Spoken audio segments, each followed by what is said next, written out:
I'm Amy Kinard, and I used to be a librarian with Jackson County Library until they closed our libraries on April 6th of 2007.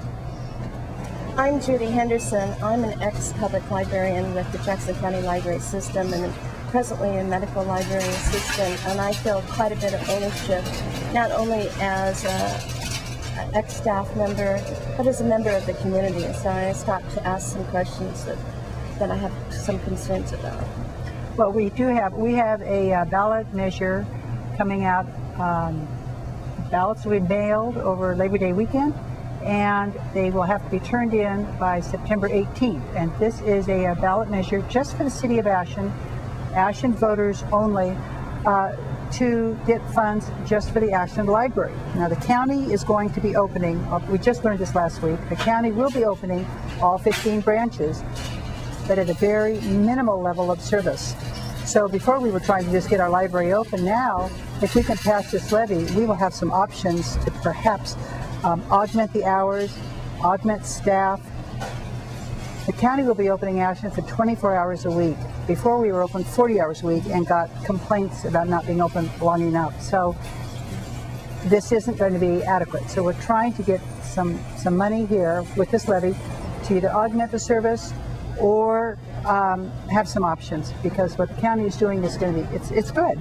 It's a good start. Mm-hmm. It's also a controversial start because the county is going to be contracting with a private management company, a library management company. It's a professional librarians on their board and all, but they manage libraries as a private company for profit. That's a hard one also for people to wrap around. If we can pass the levy, we have options. Perhaps someday, even if we had to, we wouldn't even be part of the county. It would be the most extreme, the most radical other option. But we've got everything between that and doing nothing. All the options right now. So it's a tough one. But we want to open the libraries, but people are not happy about the way it's being opened. So as a reader. Avid reader since childhood and also a member of a smaller community near Ashland, I'm really concerned about the chances for the adults to have a wider borrowing system. I've read a lot of the books at our local library, and I really need to have access to a system-wide depository of books. Well, yeah, we have that though. With the county opening, everybody, they're open minimally, but they're all open. And so fortunately we have that, which is good. As long as this county system perseveres, we have that access. Which is good.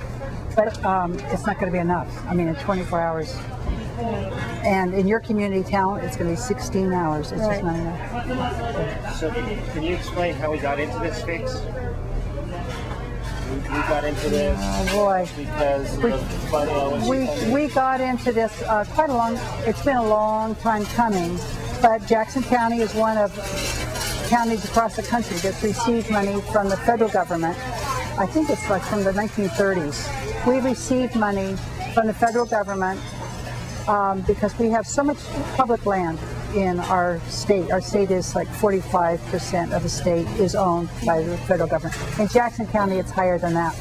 So what they did is the government has given us a portion of the timber cuts year after year after year. Timber's not being cut as much, and the federal government is putting money elsewhere.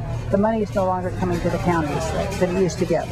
Even though the federal government still maintains ownership of all of that land. They still own the land. So we as citizens of the state of Oregon aren't getting true benefit from that federal ownership. We're not getting compensated anymore. We're not getting compensated. But the county's lost a lot of money, and this county has chosen to make the priorities public safety and public health. And public libraries weren't included in that. And so that's where the funding went. We just cut the funding. They thought that the federal government would continue that O&C funds for a longer time, and it didn't happen. They were surprised. So now, and we've done 2 other ballot measures to try and keep the county libraries open, and Jackson County has not supported them. Fortunately, Ashland is a different community, and it's a wonderful community, as a librarian, I especially think it's wonderful because they supported their libraries in both elections. This last election, which it failed across the county, except in Ashland, it was supported by 73%. And talent also came forward. And talent supported it with 55%. So it's huge here. So that's what we think they're going to want more. So that's where we stand. But if we don't pass the levy, then we don't have options. The situation's changing daily. There'll be a meeting on Monday night at 6 o'clock. That's August 27th, 6 o'clock.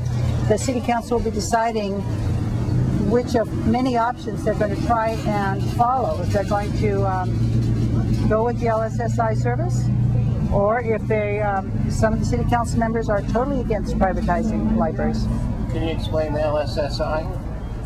That is, I can't remember the name. LSSI It stands for something, Library Services, and it's a private company. Sorry, take two. If you could complete sentence for that. Well, LSSI is a private library management company. They've been around for quite a few years, and I know that their board is filled with some pretty big names in librarianship. So they do believe in the fundamentals of library service. That part is good. But they are a for-profit company, and so a lot of citizens are concerned that they will not have the incentive to provide as much service as possible, and we don't know how much of the tax dollar paying them will be going out of state. There's this multiplier factor that says 2.9, so you take whatever's spent in wages, and 2.9 times that goes back into the community.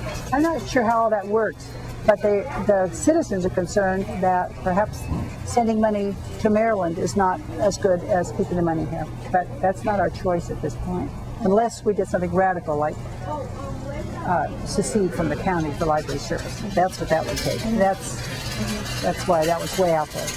What concerns me about having LSSI is that their purchases or acquisitions of materials may not be exactly what fits us. We haven't seen the details there, but supposedly the local communities do. It is that you do get to influence what you get. It's not just they don't just buy the same thing for all their libraries. To their advantage too, though, all the material would be ordered and cataloged in one place, so then you've got that greater efficiency because it'll be less expensive to have them provide the materials. Perhaps that could be a savings. So we might get some good from that. And they do talk about there's some local control of the collection. That's a big question. How does this affect previous staff? I mean, if LSSI is coming in, what happens with staff that has already gained a lot of seniority and a lot of experience in the system? Well, that experience will be on their resume, and they are certainly welcome to apply with LSSI. From what I've heard, LSSI tries to hire the staff that was there because they know the story. But you do have to apply and go through a job process. It's a private company. Obviously, I would think it would be their advantage to hire people that know the territory. So the county also no longer has to pay then for public employee retirement system funds. So that's more money, big savings for the county. Huge savings for the county because the library people would no longer be under the PERS retirement program, which government employees get. They're no longer government employees.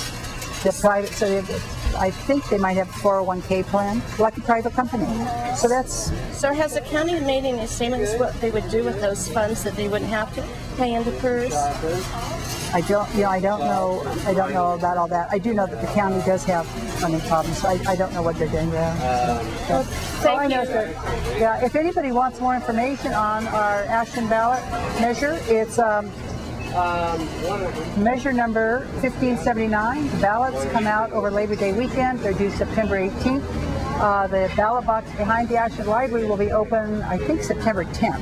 Or you can, mail it in with the stamp. And there's more information at the website for our library at www.ashlandlibrary.org. And try and keep informed. Things change daily, so watch the newspaper. That's what's happening.